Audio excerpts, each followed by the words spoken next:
it is official. President Biden supposedly and Donald Trump will meet face-to-face for the first time in almost 4 years. The candidates agreed to 2 debates, one with ABC and one with CNN. The first is just over 1 month away. Well, our nightcap is here. Michael, what are your thoughts? Because both guys are saying, like, I got him. What do you think of this whole thing? Because I'm going to tell you, I personally got you, babe. do not believe Donald Trump is actually going to show up. So I'm with you. I agree 100%. I don't think Donald Trump is going to debate at all. There's no incentive for him to do it from his perspective, really, because he already thinks that this election is going to be rigged against him. So why bother? He doesn't want to talk about policy. He doesn't want to talk about policy.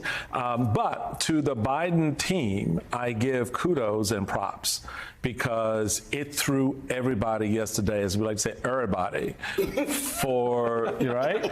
Threw them all off, right? And he went full Brandon, from the Clint Washington Eastwood. press corps to the political class. Everybody was sitting there going, what? And it became the conversation, and the Biden team owned it. Trump team owned a bit of it too in terms of how they would come back into it. But I thought it was a good move for the president to go, I'm ready. I hear you got Wednesdays off. I like that. Bam. That was great. And it was the perfect tweet of Trump to respond. And what I heard a little bit of birds sort of chattering about was their team was a little bit upset because Trump took the bait right out of the gate and said, absolutely, well, let's do this. And they're like, wait, time out. They're talking about no audience. Time out.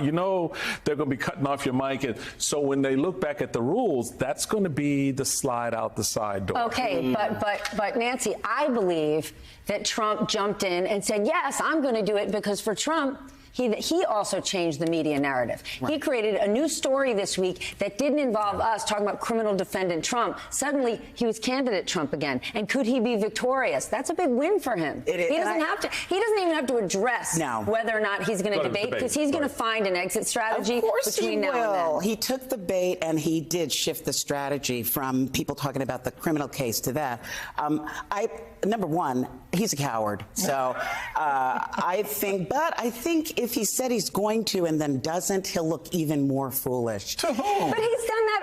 I know he has. I'm just saying this. But I would hope there are no audiences in these debates, because in a way, I was hoping there would be, because I wanted the Biden people to bring the Central Park Five and put them in the front row of the audience, just like Trump put all of those women in the audience to distract Hillary Clinton, because I think that they should hammer things like that when it comes to Trump. They need to bring that stuff up. That Trump, even after those young men were found innocent, still wanted the death penalty for them. Nancy, this needs to be brought up. Do you think that's going to change somebody? I'm not saying it's not reprehensible, but do you actually think that's going to change somebody's vote this year? It has it starts a conversation where they need it in the black community. And it might get... And you know what? It helps me. It helps my mental state. Black men need to understand, this brother wanted to hang our own. I know, the black men... Even when they were found innocent. Exactly, the black men that might want to go That's who you're going to support, because they're coming for you next. Okay, Radhika, let's assume they both show up for debate.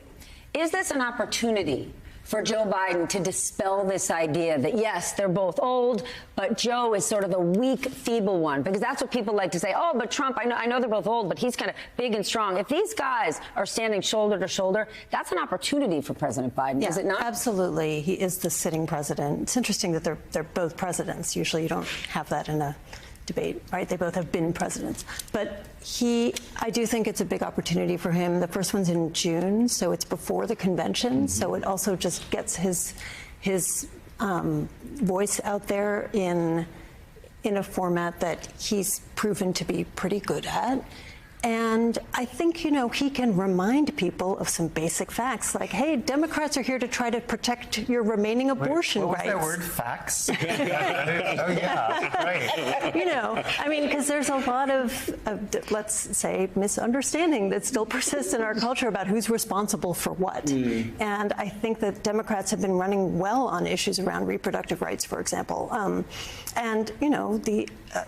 but the economy under Biden has not been a trash fire, and he needs to remind people of that. And I feel like this is a forum for him to do it. Not the convention, but an actual debate. He needs to remind people that the borders haven't been open. And last I checked, he just tried to do something on immigration with support from both parties until Donald Trump stopped that. I want to share this week something Senator Mitt Romney said. I had a chance to interview him. Watch this.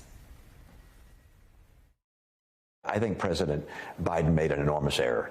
He should have fought like crazy to keep this prosecution from going forward. It was a win-win for Donald Trump. Had I been President Biden, when the Justice Department brought out indictments, I would have immediately pardoned him. I'd have pardoned President Trump. Andrew, that is principled, decent, voice of reason Republican Mitt Romney saying Joe Biden should have pressured the DOJ and ignored the rule of law. What are we looking at here? I'm surprised by that. I mean, I'm not the political, person But you here. do know the rule of law. Exactly. So for the rule of law, by the way, I love that we're talking about will he show up for the debate. And by the way, this is the Friday before we will hear on Monday whether he's going to take the stand. And I think what I'm hearing is he's not going to debate and he's not going to take the stand. Correct. So basically it's like, I want no accountability. I'm just going to spin. The President of the United States, the current President of the United States, has completely the right way of dealing with the Department of Justice.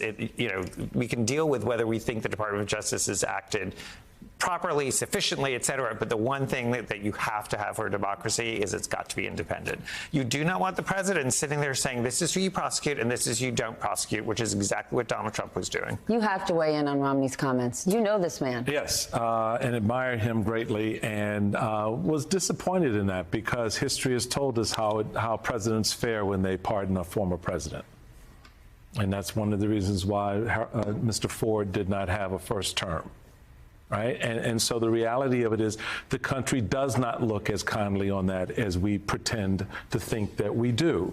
And I think that particularly given the character and the nature of this particular criminal defendant, that if Joe Biden had pardoned him, that they would have really taken a blow, to Andrew's point, to this idea of the rule of law, that at no point in time, under any circumstance whatsoever, or any particular fact pattern, will a president of the United States be held accountable for their action.